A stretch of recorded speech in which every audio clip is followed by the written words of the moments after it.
I'm Steve Lascalzo. This is The Way.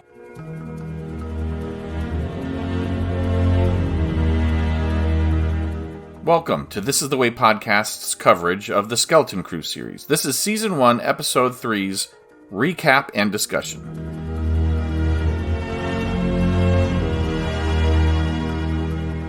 The pace of the show has been wonderful. The action, appropriate for kids. The story, intriguing. I am just loving this show, aren't you? I mean, you must, if you're joining me for this podcast, and if this is your first time joining This is the Way podcast, thank you. If you're looking for the review with my guest co-host, that's our previous episode. But we're still talking about very interesting as an astrogration problem. You should know, any Star Wars content already released by Lucasfilm or Disney as of the date of the release of this podcast is fair game for referencing during this recap and discussion episode. If you're okay with that, you've seen episode 3 already, and you want to hear more about it, well, then we can jump right in.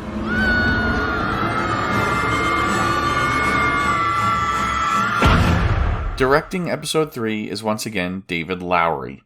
I said last time, the guy's a little odd, and yeah, he may be, but I liked both episodes of Star Wars he's helped to make.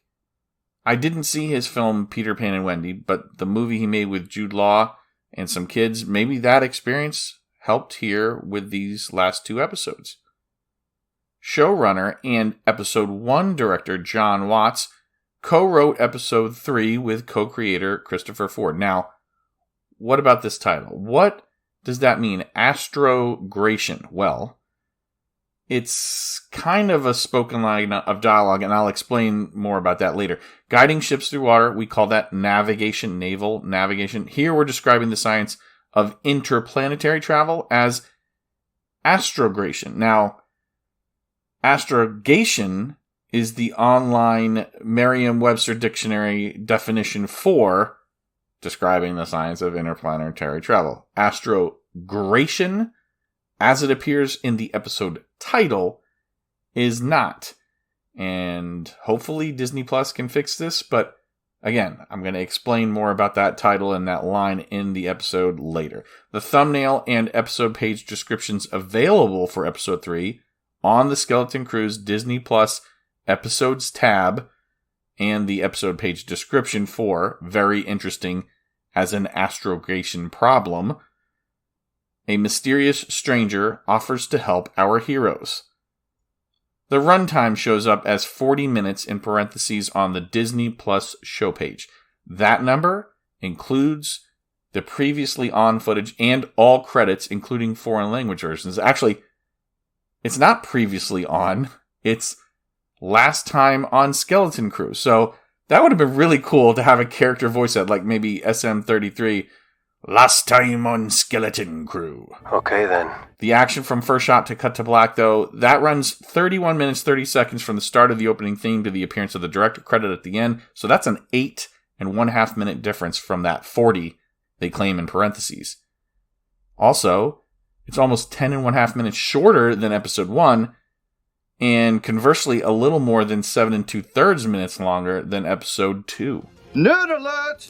DP, Director of Photography, is David Klein. I believe he and Sean Porter have an even split of the 8 episodes in the first season. Porter had the first 2. Klein worked a bunch with Kevin Smith, the creator and director of Clerks 1 and 2, Mallrats, Chasing Amy Red State, and then he started getting into TV work with a show called Flight 29 Down, David Klein did. That is a show about kids stranded on a desert island after a plane crash. Klein also later worked on True Blood and Homeland, and oh yeah, Star Wars. He was DP for 5 episodes of The Mandalorian in seasons 2 and 3, and 5 episodes of the Book of Boba Fett's Lone season. Very well. Editor is once again Terrell Gibson. I mentioned last week he worked on Hawkeye for Marvel by Disney, but he handles both of Lowery's shows in the edit bay here for Skeleton Crew. Mick Giacchino scores all of season 1. I believe here in episode 3, he gives us one of the greatest motifs, a creepy spaceman kind of motif.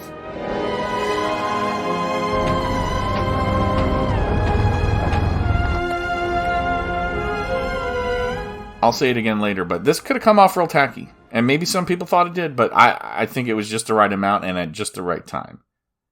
Meanwhile, John Knoll's visual effects once again feel right for the Star Wars universe. And then since there are no other changes in the crew positions that I've mentioned previously in previous episodes, episode 1 and 2 recaps and discussions, let's get to the cast. What do you want? What's your name? There are some who call me. Jude Law's the first acting credit, but does he get 3 paychecks? Because I think he's playing 3 roles so far in this series. Captain Silva, well, that was confirmed. Jod Nanawad, well, he tells us that's his name in this episode, and then Kim calls him Crimson Jack.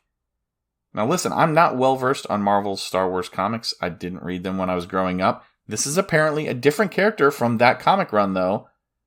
Jack was a rival to Han Solo's, and I don't think they're going to bring that storyline into Jude Law's character's arc at all during Skeleton Crew. It is possible. I mean, maybe we get some kind of reference, or maybe even a cameo. And yeah, I mean, they could show Han on screen, or Chewie, or the Millennium Falcon, or Hondo Anaka, or someone else who's talking about somebody that he interacted with in the comics. But I think this is just bringing in the name as an homage, or just an Easter egg. I think that's more likely than having Crimson Jack be an important part of the plot. But who knows? I mean, in this case, it's an alias that he was previously known as, not something that he comes up with on the spot. Then after Jude Law, we get to the core 4 kids. I think my prediction about the kids alternating positions in the credits was right. Well, at least we're consistent so far. In episode 3, Kiriana Crater as KB gets the prominent spot right after Mr. Law. She does feature a little more in this episode, but I wouldn't necessarily say that it's any more than some of the others in the group. At least, I don't think her prominence in the episode has anything to do with her position. Crater's name is the first of the kids' group of names at the end of episode 3, and then always following, well, at least after the first 2, and now after 3, is Robert Timothy Smith as the voice of Neel. That would mean that, after episode 4 in the credits, Smith will be first. Then it will swing around to Ravi Kabot-Conyers for his role of Wim. He was first after episode 1, then last after episode 2, and now he's third, which leaves Ryan Kira Armstrong playing Fern. This time, her name appears last, like Cabot-Conyers did after the second episode because she was first after episode 2. Look, I'm glad that I was right. I'm looking forward to seeing my prediction confirmed. Yeah? Good. Nick Frost's name appears next. He's the voice of SM-33. He comes after the Core 4. And if you still need help remembering who this is, I mean, we hear him, but we can't see him because he's not performing as SM-33. This was Sean's friend, Ed, in Shaun of the Dead. He was Nicholas Angel's partner, Danny Butterman, in Hot Fuzz. And then rounding out his 3 Flavors Cornetto trilogy roles for Edgar Wright, he played Andy Knightley in the World's End movie. He was also Ron in Attack the Block, and then co-wrote and played Clive in the movie about an escaping alien from Area 51, Paul. We're men of science. We believe in the establishment of a biological order through the maelstrom of physical and chemical chaos. Tunde Adebimpe is Wendell, Wim's father. Carrie Condon is back as Undersecretary Farah, Fern's mother. Next in the credits is the voice for Kim, Jod's friend on that moon, Alia Shawkat. She was most recently probably known for her work in John Watts' The Old Man series. That was on FX, and you can stream that through Hulu. That show stars Jeff Bridges and John Lithgow, and then I would consider her maybe the third lead as Angela. I don't want to say too much about her role there. I think the show's worth a watch. I think you should go watch it. 2 seasons and 15 episodes.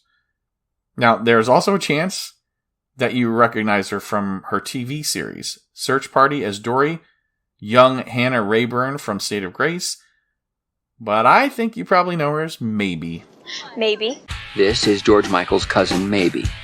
I can't believe you didn't recognize me. We never see you. We never see anybody in our family. I know, it's our parents' fault.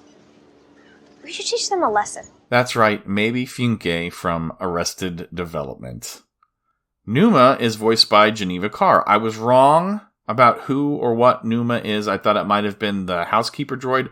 I guess I should have figured it out based on the children in the series that were named Jorko, Jobo, and little baby Tulu. And Neel, Carr, voices Neel's mom. That is Nooma. I remember Carr as Marissa Morgan in the series Bull. And the performer for Nooma is a frequent Lucasfilm performance artist. But Dawn Denninger, who plays, or at least performs in the suit for Nooma, usually plays a Rhodian. KB's parents, Marie and Guri, are played by Cass Boogie and MJ Kang, or Cass Bug and MJ Kang. Beef is Dominic Burgess. Silver was escaped from the bridge. Official business of Captain Brutus. Do that. Seen anything suspicious, have you? Beef. We finally know who he is. He was the alien pirate that was alerting everyone that Silvo escaped in Port Borgo. I took a look at this guy's full IMDb, and he's been working for a long time. Long enough, in fact, to be working in Hollywood back in 2013 for a Season 1, Episode 4 appearance on Agents of S.H.I.E.L.D.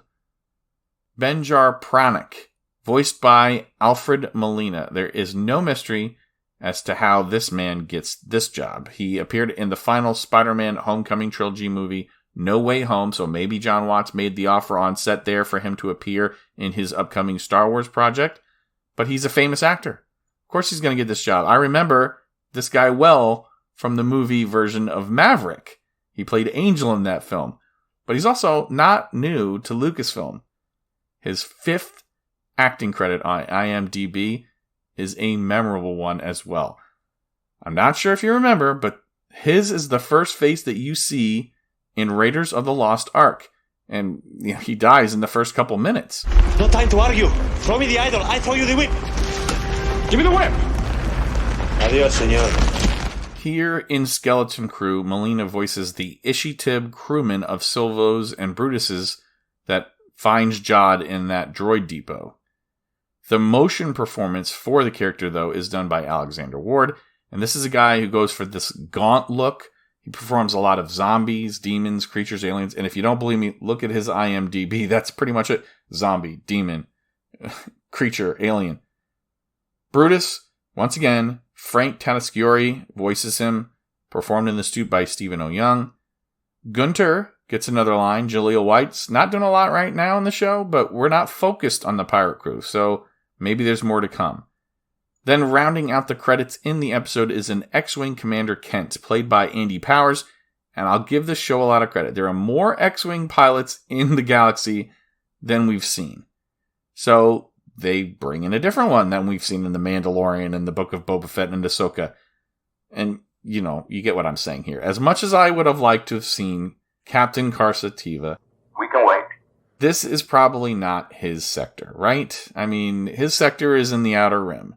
So Powers played a ferry commuter in Spider-Man Homecoming. I guess that's how he got his in with John Watts. But it is nice to see that there are just more than a few handful of pirates. And I guess this guy is a Ranger of the New Republic. That was a scrapped show title. But we'll have to see if he's involved more or maybe this is just a one-off. Alright, now that we've gotten through the cast, let's join our heroes and the show already in progress. He can go about his business. You can go about your business.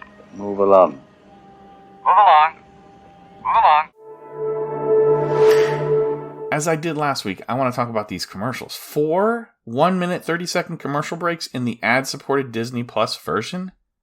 This is just not really acceptable. Give us a few ads off the top, and then let us go longer, especially if you're not going to build these shows with these breaks in mind. In the old days, that's how it used to be. You would build up to a commercial break, and then it made sense. Now it feels like it's just stuck in there. There are 4 ads in 31.5 minutes of TV. That doesn't bother me. But just playing your breaks better. The action starts, the action before the slate brings us back to At-Attin. So it's not really action, it's just some peaceful, quiet scenes of At-Attin. And I feel like we learn that atmosphere is by design. The parents of the missing kids have all shown up at Undersecretary Farah's house to talk about what to do, next steps, but also they're here to listen to a security droid that we see in those early shots is making its way to Farah's house. They are going to just have to put up with this inconvenience of their kids being in danger until they can reach the supervisor. The supervisor. I do not know who's playing this role. There has not been any indication, anywhere on Reddit or Twitter. Clearly, this is not going to be somebody that we know from Star Wars, right? After all, how could it be? Whoever it is has been behind the barrier with everybody else this whole time, right? I do worry a little that since we're talking about this supervisor, I'm hoping that it hasn't been the same supervisor for like 900 years, and that it turns out the supervisor is from a race that lasts that long, maybe one that we know about already, that's small and green and has funny ears and talks. I'm hoping it's not a Yoda species as the supervisor, but it could end up being that way. Your children are on a starship that has illegally exited the barrier. What? Is the supervisor going to contact the Republic for help? Because the starship is outside the barrier, the supervisor is unable to risk any contact. In this scene, we also learn that KB has what her parents consider urgent medical needs. I mean, there hasn't been a big indicator of that yet. It's not like they're using an inhaler or anything, but the visor could still be a hint to that. Farah says she's petitioning for an immediate audience with the supervisor. This is supervisor with a capital S. That's how it's listed. Is it a person? Is it a droid? Is this going to be like going to see the Wizard of Oz, right? Is the whole planet really cut off? Or is there a secret where this supervisor is actually somebody that we do know from the New Republic government, and somehow, some way, they've been shuttling in secretly? I mean, I really hope that there's no transportation, some weird, I don't want to see transporters like in Star Trek. I like Star Trek, but I'm hoping that there's some kind of a secret if it is indeed somebody that we know, because otherwise they shouldn't be leaving and coming to the planet. IMDb does not list a name yet for the supervisor. I do not think it's Cisa Gray's Kona. She's listed on IMDb. That character is supposed to come in late in the season. Don't know. Is this going to be Hayla Finley's Hana? I don't think so. It is a character that appears in episode 4, but after looking at the pictures of how old this person is, I don't think they could be the supervisor. I scoured the IMDb listings. Those are the only two candidates that I could find. Now, maybe since I've taken the notes, since I've recorded, maybe there's an update, or maybe by the time you're listening to this, episode 4 is already out and we know the answer, but we don't know right now. And the security droid in the scene is calming the parents. Wendell, Wim's father, is just sitting there silently stunned.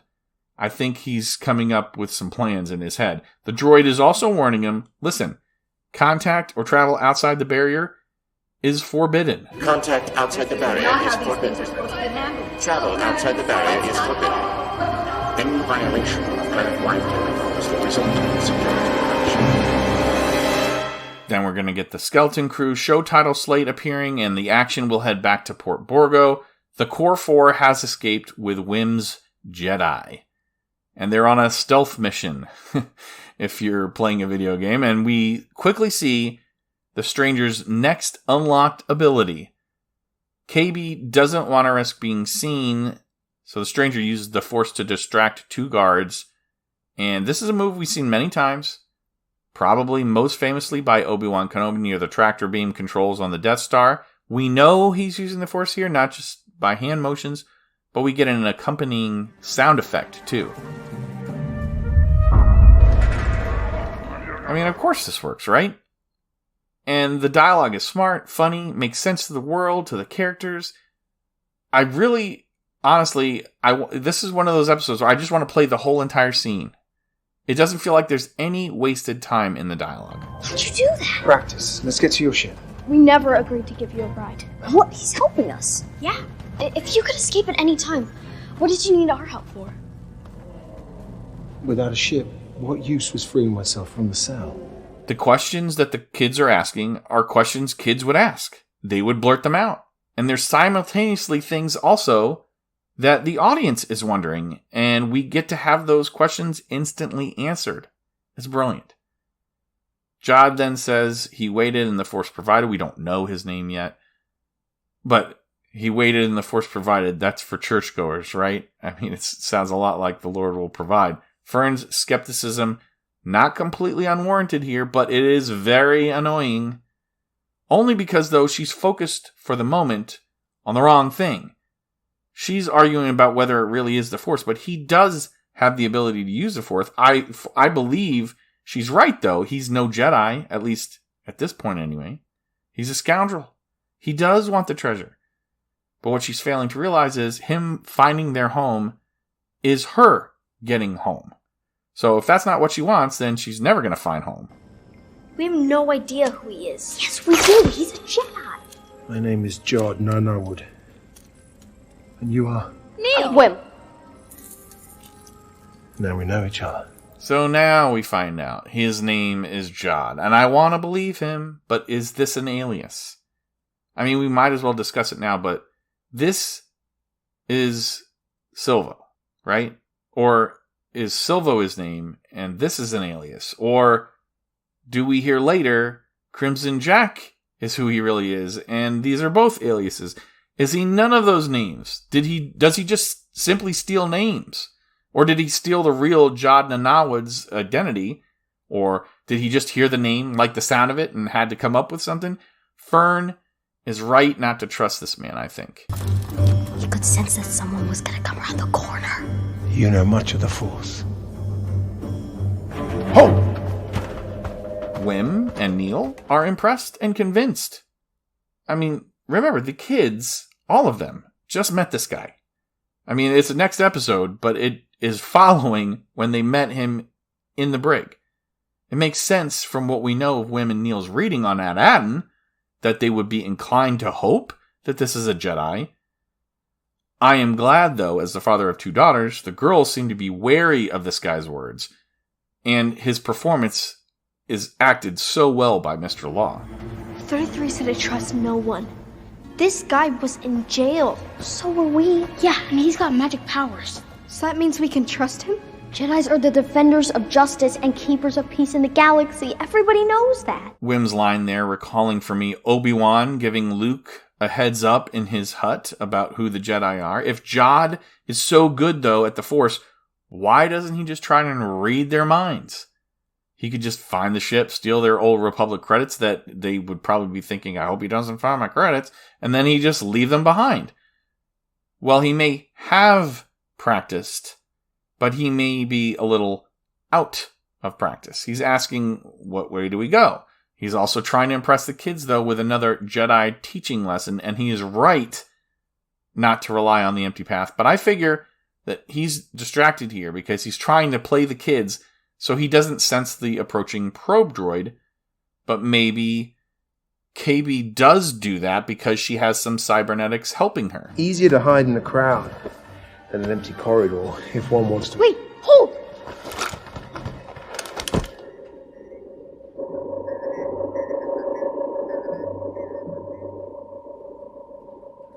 So I guess KB's got the Force too. Snarky Fern gets away with this attitude because, well, she's always been safe on At-Attin, right? And then there's some great writing and great acting, making Jod's next line the perfect answer. The Force flows through us all. Again, brilliant writing, very efficient, very good. And we've heard that line before in Star Wars. It is also true, right? Everyone has access to it. By taking them back through the market, though, we get to see more aliens like Jawas. We get to see Neel being nervous. And they make it back to a ferry, just like other great ships before it. When they approach the Onyx Cinder, it's described like garbage or junk. But unlike the Millennium Falcon, the ship that they're approaching might actually be a little ancient if it was buried on At-Attin during the Old Republic times. I have an old friend in mind. She's an expert on star maps, lost planets, that kind of thing. She'll find your home. What about SM-33? What about what? Jod wants to take him on a trip. Who is this old friend? We're going to meet her this episode, but it's this combination of the acting of Jude Law and the quality of the dialogue that continues to put a smile on my face as I'm watching this show. I thought the Jedi never left a man behind. That's not... First, it's a droid. Second, that's not a Jedi thing. The Jedi say. If you don't go, I will. And me. And me. We'll go together. If you try that, you'll be recaptured and back in the brig before you can say parsec. Remember, though, kids just met SM-33 just like they met Jod, but they trust him a lot more. It's interesting that there's this dichotomy on this show with the kids from At-Attin. Droids are keeping them safe all the time, right? The rest of the galaxy is represented by Jod, who does not trust the droids, with maybe a reason, because of the Clone Wars. But he gets basically voluntold to go save that droid, and whatever helps him get off the planet is going to do for him. But what those kids haven't considered is, well, now that he's out, he could just commandeer a different ship and leave them behind without hope. I mean, maybe now he realized it's too much work to try to go and take their ship. You stay here, where it's safe. S-37 what? SM-33. He was disabled right before we were captured. Oh, and don't forget about the rat that lives in his eye hole. Wait, don't touch anything! You don't want to blast off accidentally before I get back. It does make you wonder what in his past makes him feel like this. We saw Din Djarin in The Mandalorian feel this way. Is it from Jod being on a Republic planet during the Clone Wars? I mean, humans have compassion. Droids, they're coldly calculating. But Jod is going to do this. He makes his way back into the port, avoids pirates looking for him now that he's been found to escape.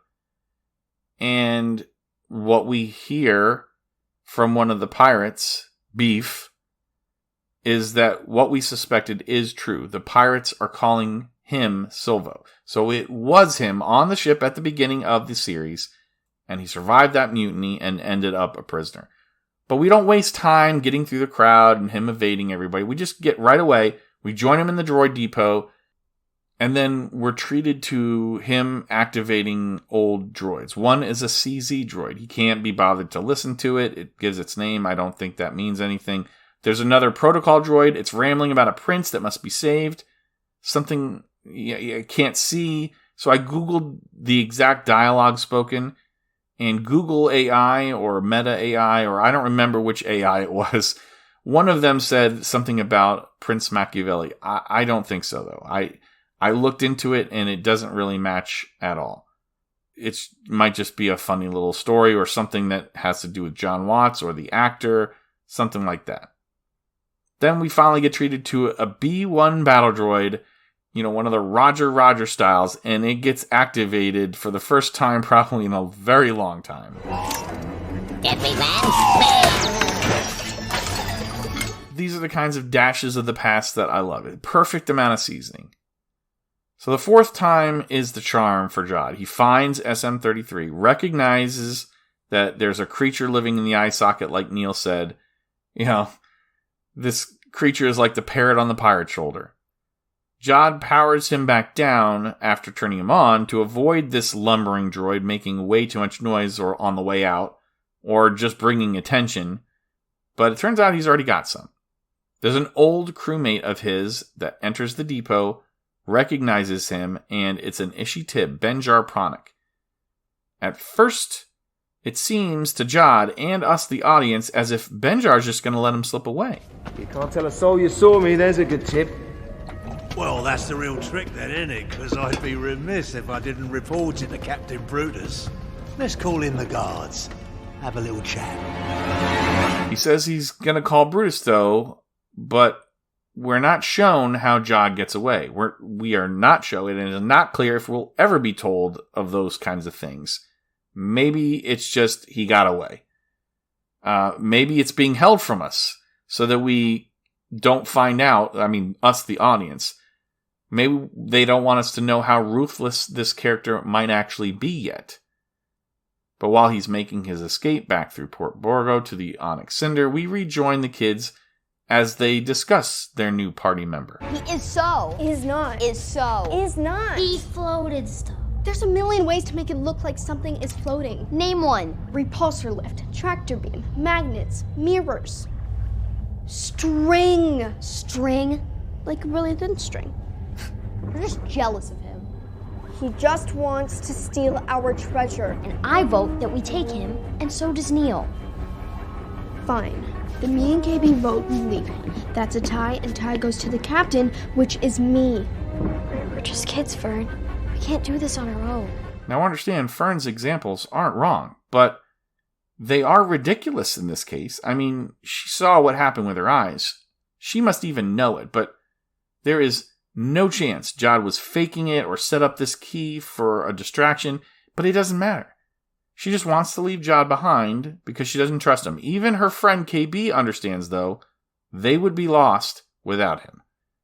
That doesn't mean Jod wanting to leave SM-33 behind was a bad decision, but as consumers of Star Wars content, we're counting on them by rescuing him that this risk is going to pay off. Intercut with the argument is Jod's Star Tours-like ferry ride back to the OC, the Onyx Cinder. Now, speaking of Star Tours, he makes it back with SM-33, and now he's on the ship and he's trying to dislodge the surprisingly well-made fuel line from the ship. So he swings the ship around, and then one of the ships in the background looks a lot like a Star Tours shuttle. The sound designers released a few YouTube shorts and reels and posts where they talked about a sound Easter egg that resembled the Star Tours ride line tones. It appears that now, because it appears in the show, the Star Speeder 1000 is actually canon. Now, I didn't spot the ship on my own, but stories about it came up when I Googled about the sound designers talking about this Star Tours chime. That chime appeared in episode 1 when the kids were getting off the tram to school. Now, while Jod's preparing to maneuver in order to make the jump to hyperspace from Port Borgo, KB asks a pertinent question.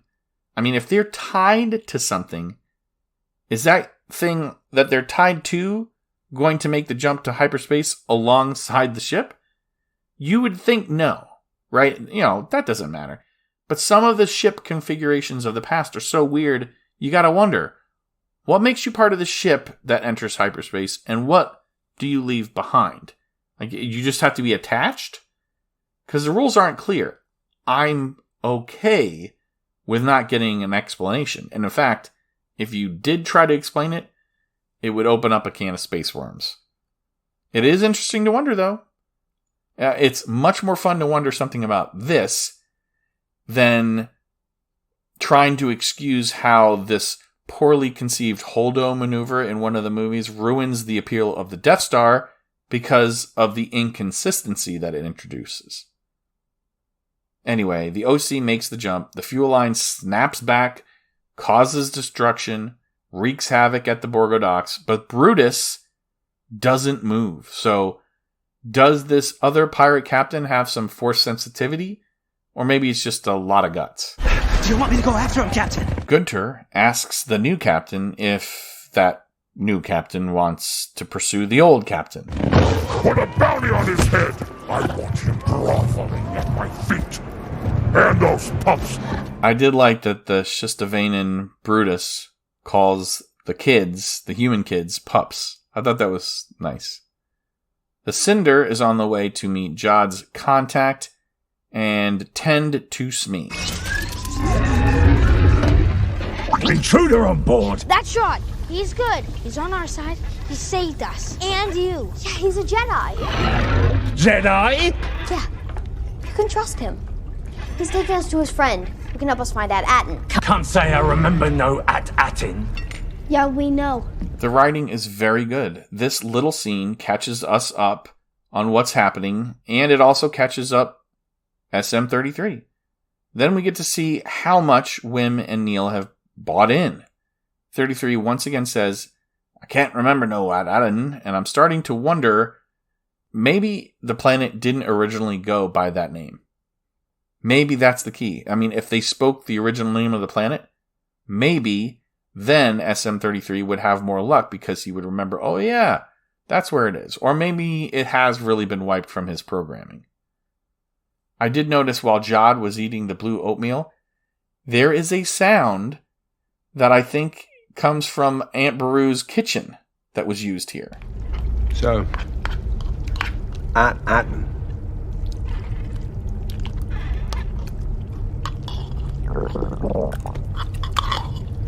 Did you hear it there? Do you remember that from the original Star Wars? I mean, maybe it's just me. I think it's pretty recognizable, though. Or maybe I've just seen Star Wars too many times. Jod continues his disdain for droids. He treats them like slaves. He does for SM-33 here. But he does, however, have compassion for the kids. He gives them food.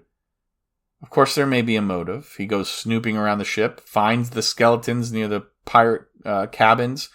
No moment of realization here. He doesn't see something and go, oh, that was so-and-so. I did also think for a moment maybe that he was hesitant to pull the sword out of the skeleton because he was wary of having a force vision. But I think doing that may have made things far too easy. It's also something we really didn't see until the sequels. Less reference there, the better, if you ask me. It is SM-33, though, who is also not hungry. Jod just ate, but SM-33 doesn't need food, so he goes to find Jod snooping around. Are these kids really from At-Attin? I'll tell you what I know, and mark my words, for I won't be repeating them again. They're definitely from somewhere. Even Jod, if that really is his name, wouldn't believe the kids are from At-Attin if he hadn't heard them talking about it when they didn't know he was there. Well, then 33 provides a little comic relief. He's got a line about him not repeating himself, and then he repeats himself, right down to his line, I. And remember, he's only got one eye, and the other one is where his little rat creature lives. So he repeats I twice, but he only has one eye. While the kids are back in the cafeteria area or sitting around a table, they're starting to wonder aloud, what is this treasure? Well, some of them have parents in admin, some of them are analysts. They might be onto something here. Maybe the treasure has to do with the great work. What do you mean? Well, like, what does your mom do? She works in admin. Mine are analysts. Yeah, mine too. So what? So what do they analyze? Something boring. About money. Look, I'm hoping that the secret is more than just money. I'm hoping it's a Kyber mine or a Jedi temple or something. But it does seem like the gold part of the credits is adding some intrinsic value and some implied value to these credits that's beyond trust in just a central bank of any kind. I mean, it was a recognizable piece to the pirates in Port Borgo. Maybe At-Attin is just a vault with some really old money. Now, I've been asking myself, would that be disappointing? Maybe.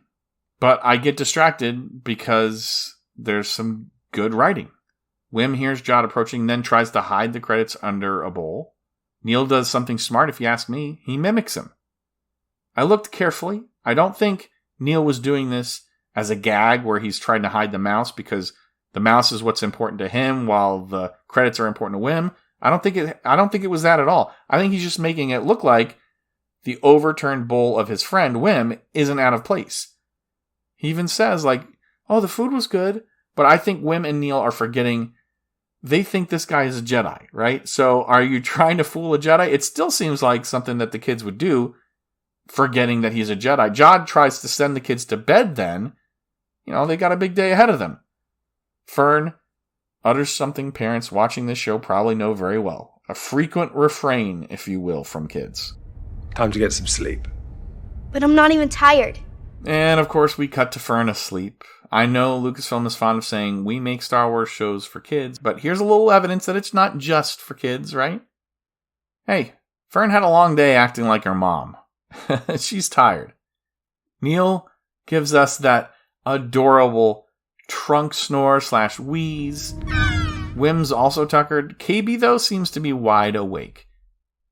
We heard early in the episode that she has urgent medical needs, but unless her parents are keeping that hidden from her, she doesn't reveal any urgency to Jod here. She's calm, cool, collected. Also the only one with cybernetics. I wonder if Jod is holding that against her at all, or maybe he just feels pity that she has to be joined with robots or droids. It's unlikely you're telling the truth about being a Jedi. You don't trust me? I calculated the odds. Not everything in the galaxy can be calculated. Sometimes you have to trust your gut. There may be more than meets the visor to KB. Calculating the odds, that's definitely a thing droids do. So maybe Jod doesn't trust her completely either, but he doesn't correct her about him not being a Jedi. We'll see that again later. And he tells her to trust her gut. Now that's not something an untrustworthy person does when the person who he's telling it to doesn't trust their gut, right? He knows that she doesn't trust him and that that's coming from her gut. It's really quite interesting, this scene, and I wonder if we'll get more about it later. I hope we do. I hope we learn why KB has this medical condition and what it is. But the ship arrives at the moon of a gas giant. The score of Giacchino gives us a nice spooky vibe.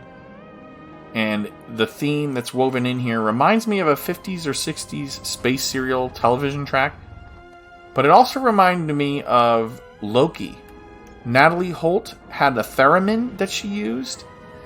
And it kind of sounds like that. And too much of this would have been really cheesy. It was just kind of peppered in there. I think Mick Giacchino pulls it off. I also think, and I admit, I probably wouldn't give him this leeway if the show was terribly written, terribly acted, if the story was awful, like another show. But that's the trick, right? I mean, if you produce good stuff, you get away with more stuff. Anyway, we learn that Jod's friend is already in the process of betraying them. She's doing it right now. And it may not be for a bad reason. Why don't we land closer? You need the exercise. Then we get another awesome piece of dialogue, reveals to us what I have to imagine most of us were thinking. I mean, why would you land so far away? He's trying to hide the ship.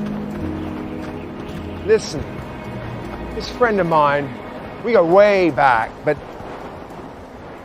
I don't trust her. I think we see the answer later in the episode, but I guess if there's an actual dock or landing pad, it would be different. But we also don't know. Maybe Jod has pulled a trick before where he landed and then she did something to his ship. Maybe he knows something might happen during the getaway. It's revealed later, of course. The walk across the moon, though, for the kids and Jod doesn't so much remind me of flying bikes in E.T., although, the big moon does recall that.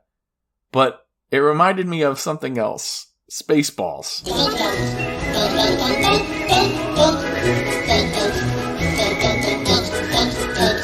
It would have been a little bit too far if Giacchino had used that musical cue, or even something that sounded like that. I think that would have been too much, right? But I liked this movie. I saw Spaceballs a lot growing up. It just was fun. It was a fun thing that popped into my head. So Jod clues them in. Even he doesn't trust his friend. And everyone may be speaking basic, but they've never heard this metaphor stab in the back. They've been safe on their planet, right? They don't have that expression because it's not really something that would happen to them. But rather than explain it, Jod gives parents of kids watching the show another chuckle. She might stab us in the back. Stab us? Not literally. Does that make sense? Never mind. You'll understand when you're old. Come on. So we already saw that Kh'ymm is going to have to stall. But why doesn't she stall them right here at the door? They arrive, and they're greeted by gatekeeper droids like we've seen in the Book of Boba Fett and, of course, the original trilogy's Return of the Jedi. Jod reconnects with his old friend. It's me. Crimson Jack, you're looking well. Crimson Jack. And this must be validating everything Fern feels inside. We kind of see that later. I mean, there's got to be some kind of fallout between Jod and his friend, Kh'ymm. She compliments him. I mean, she says, "Oh, you look very well." So are they implying a relationship here? I mean, that can't be, right? But they enter the observatory. The creature that we saw in one of the trailers is waiting. Not in view. The kids are taking in all the sights. She says there's thousands of trinkets from 1,000 worlds, and that is impressive to Fern. Well, I'll tell you what's impressive. Disney, they may not know how to do Star Wars very well, but they do know how to sell toys. Kh'ymm flies into view as an owl with a cat's face, and it is a big hit with some of the younger fans. I am sure that it's a big hit with most of the young fans, and at the very least, it's a huge hit with my daughters. How could this cute little thing be such a scoundrel? It would seem that it's very likely if Jod knows her, and she's curious about why is Jod mixed up with the kids, or maybe why are you kids mixed up with the infamous Crimson Jack? The kids defend him. They say, "Hey, he's helped us. We just want to get home." And wouldn't you know it, this owlcat is the bookish historian / astronomer that they need. As soon as she hears they're from At-Attin, she snaps into action. Where are you from, children? Let me explain. At-Attin. You've heard of it, right? At-Attin. At-Attin? This time the episode title is not spoken by one of the core four. Not one of the kids. Kh'ymm, it's true. They're from At-Attin. At-Attin is very interesting. As an astrogation problem. And notice, she said astrogation, not with an R after the G like in the title. It's an error in transcription that gives us the title to the show. As an astrogation problem. They couldn't just hit backspace after the R after G. It has not been corrected on the Disney Plus website as of the Monday morning before the episode 4 release. I did send out a tweet. Maybe it'll be corrected at some time in the future. The mystery of At-Attin continues, even though it's likened to children's stories and fabled in pirate shanties, and she even says the existence is only believed by fools. Believed by fools? Well, she says she believed. So is she counting herself as a fool? It was a famed planet of the Old Republic, one of the 9 jewels that was hidden. Supposedly, only At-Attin survived while the others were destroyed. When I hear that, I think blown up. Maybe that's not the case, though. Death Star technology is a recent invention, after all. We know, of course, At-Attin does still exist. We have no idea, though, what happened to the other planets, or what other planets those might have been. Maybe they're something that was one thing in the Old Republic, and now it says destroyed. Maybe the original look of the planet, or the original habitat is destroyed. Maybe now it's something different and part of the galaxy. Even with the Aurebesh and the pictographs of the planets, we don't know. And there is a lot of Aurebesh in this scene. And listen, I just have to admit, I'm not going to spend all of my time anymore doing the translation. There's just too much of it. And people are doing it. If everyone took a little part, then it would spread it out, right? And that's kind of what's happening on Reddit and elsewhere on the internet. Years ago, before there were a lot of other people doing it, I did it. And it helped reveal things, right? Now, I am not even close to being one of the first with a release for talking about the episodes. And it's not even that. It's not even if I was first, it would be great. There are so many others already doing it. They're already posting to Reddit before I even sit down to take notes in some cases. Now, I pride myself on not relying on others, but I don't think it's fruitful when I'm trying to record and edit all these things on my own. There's an added problem of having a second episode weekly now where I involve my guest host. I'm wasting time when I could be doing a lot more to enjoy the show for myself. But at any rate, I did do a search. And at this point, other than grouping planets together, some that we've heard of, some that we haven't, I think it's just too early to be clear what an Easter egg might be. There's so much mentioned. I could just recite what is mentioned, but a lot of the words don't even make sense. And there are some planets listed in the Aurebesh translations on the view screen. But Kh'ymm, there's one point where she's eliminating planets after there's a comment about gases. I recognize the planet's name, Malastare. I'm left to wonder, though, which of the jewels, as she calls it, would be At-Attin on the scroll? Is it even a real representation of the treasure planets that's based on terrain or resources or the way that they appeared before being hidden? Looking over the scroll, though, makes me think about the Goonies and Indiana Jones movies, Pirates of the Caribbean, or even just Treasure Island. Or maybe rather Treasure Planet as a reference. That's, of course, another Disney pirate movie. Tell me, what makes your planet special in all the galaxy? Nothing. It's totally boring. Any nearby planets? In school we learned about Coruscant and Alderaan. Alderaan? Missed the war, did you? What war? Fascinating. Part of the great work is that we're supposed to stay inside the barrier. The kids are from At-Attin, and they're going to try to help narrow it down where it could be. It's in a vast galaxy.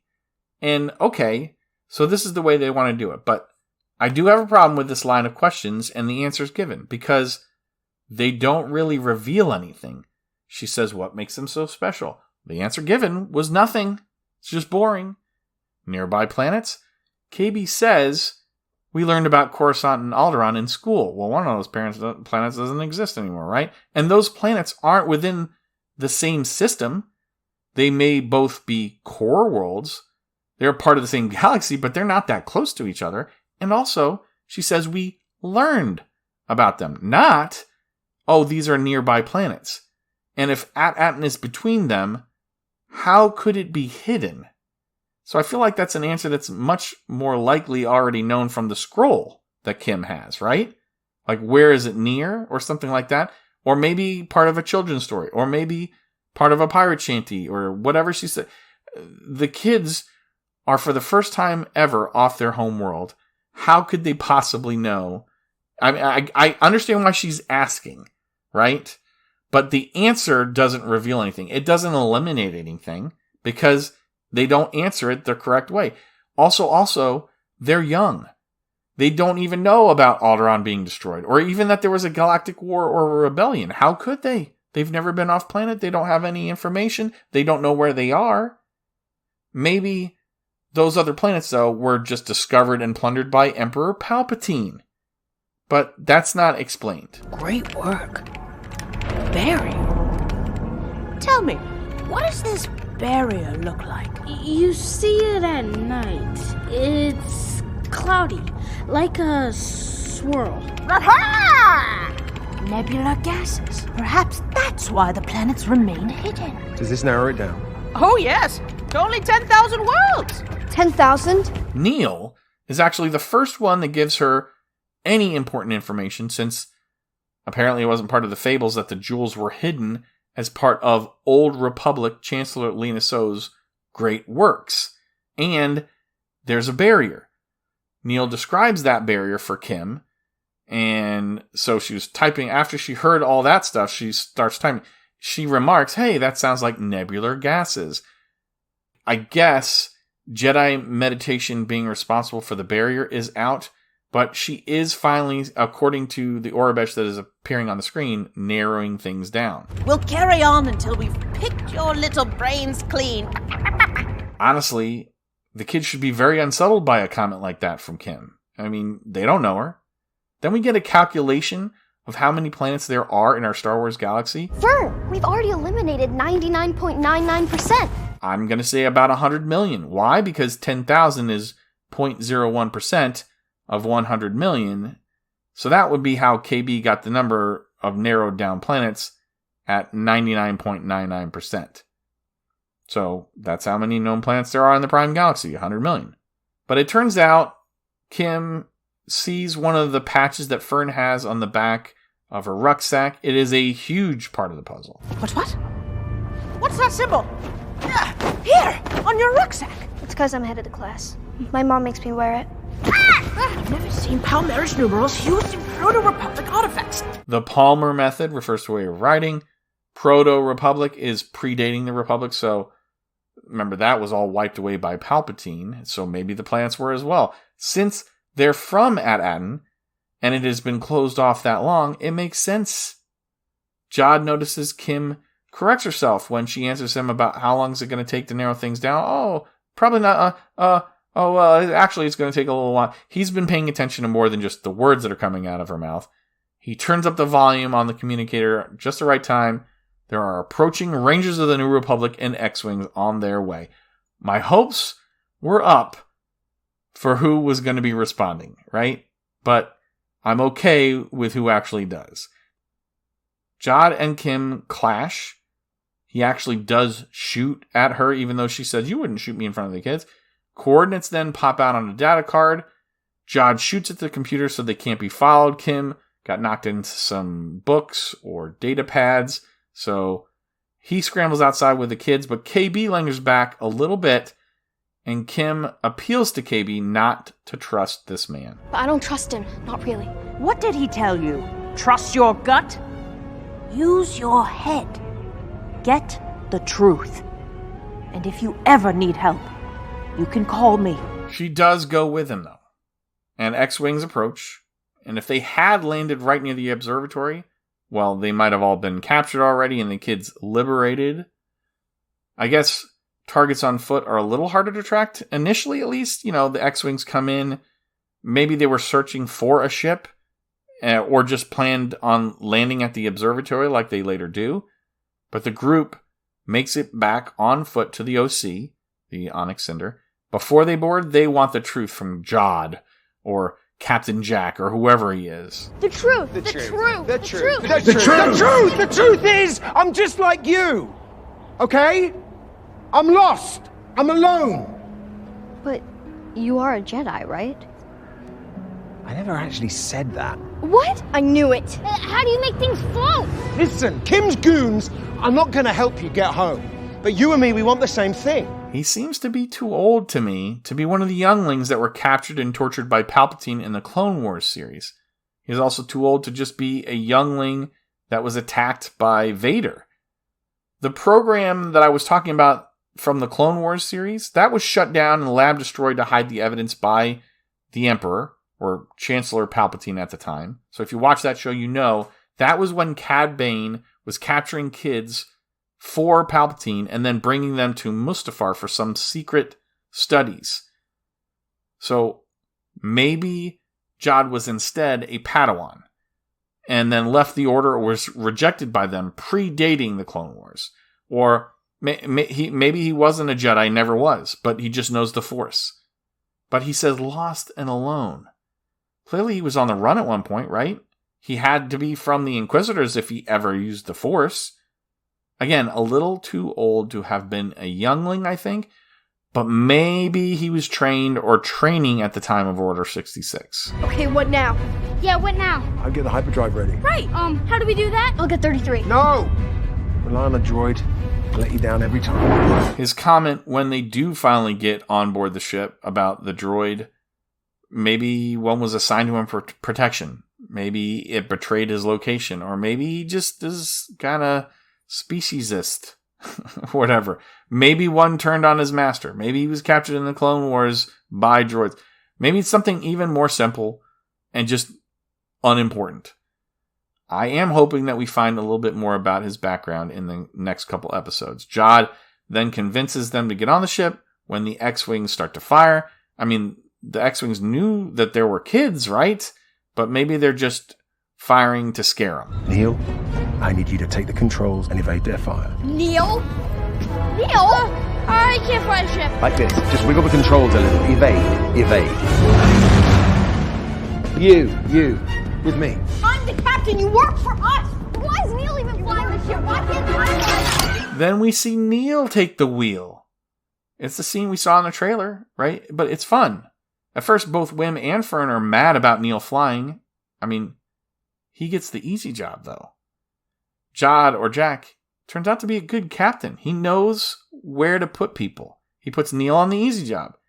KB, she's got some calculations in her. She's going to do calculations for hyperspace. SM-33, well, he's busy, right? He's working on putting back together life support. So Fern and Kh'ymm follow Jod down a hallway. He shows them why they weren't flying the ship. I mean, beyond preventing a fight in the cockpit, he's relying on them to fire cannons. I love this. Pirate ship, the kids are firing the cannons, and I love the looks on the kids' faces that Armstrong and Cabot Conyers show us. It was pure joy. I mean, they realized we're going to get to shoot at stuff.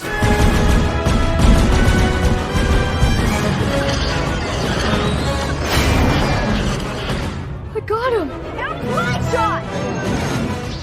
So many small references, like the targeting computer, and Luke and Han gunning down TIE fighters in the original Star Wars. Even Kh'ymm's line, I got him. You know, Fern doesn't congratulate him like Han, but she argues, hey, it was my shot. You know, Han shot first. I think it was Kh'ymm, though. I think Kh'ymm got him. I don't think they were supposed to take these ships out. How traumatic would that have been if they blew up an X-Wing? They're not terrible at their job either. The X-Wings, you know, they were firing before, I think, to scare them, and now they hit them with a stunning blast. Seems like a bit much, but remember, they're just trying to disable this ship, keep them from escaping, and get the kids. Jod gets back, takes control of the ship, whips up some moon dust in his wake, and hey, there has to be air on the moon, right, to do that. And they were breathing it when they made the trek from the ship to the observatory, so it is inside the atmosphere of this moon, which means the cloud of dust is possible. I doubt, however, that an X-Wing pilot would have coughed from dust like he does later in the episode, because X-Wing cockpits don't vent in air from space or underwater. They can't, right? And the pilots wear these masks with breathing tubes anyway. I'm going to let it slide, because the climb from the dust to space make this jump terrific. And the dust really mainly just kept them hidden. You know, the scanners may work, but they couldn't see them. So the X-Wings then land at the observatory. Kh'ymm meets them after the pirates get away. She's mad that the pilots let the pirates get away. And when the pilot asks, where are they headed, we get a great close to the episode. And Larry then uses a Star Wars wipe afterward, after Kh'ymm's line, to take us to credits. Any idea where they're headed? If I told you, you wouldn't believe me. I'm just loving the show so much. I mean, I know in the past I've been negative about shows, but I think that's because they were bad. I'm loving this show. I love talking about it. I think the next episode we're going to get is to a hotel room that we saw in a clip, or maybe it was one of the trailers. I mean, they're clearly not going straight home, right? There's a bunch more episodes, including the next one. There's 5 of them. But maybe the path is narrowed down a lot more. Maybe something happens with the ship. Maybe SM-33 couldn't get the life support systems back online completely. Maybe they have to hide out for a little while. It'd be nice to find out during that time a little bit more about the lore of At-Attin, and then also find out some more about Jod. The parents of the kids are probably going to start to take matters into their own hands. So, will we meet this mysterious supervisor? Well, episode 4 releases Tuesday, December 17th, 2024. The description and title, they have not been leaked as far as I know, so I don't have those for you. 5 more weeks of Tuesday releases to reveal the secrets of At-Attin and get our crew home by January 14th, 2025 in the season finale. In the meantime, join our discussion, please.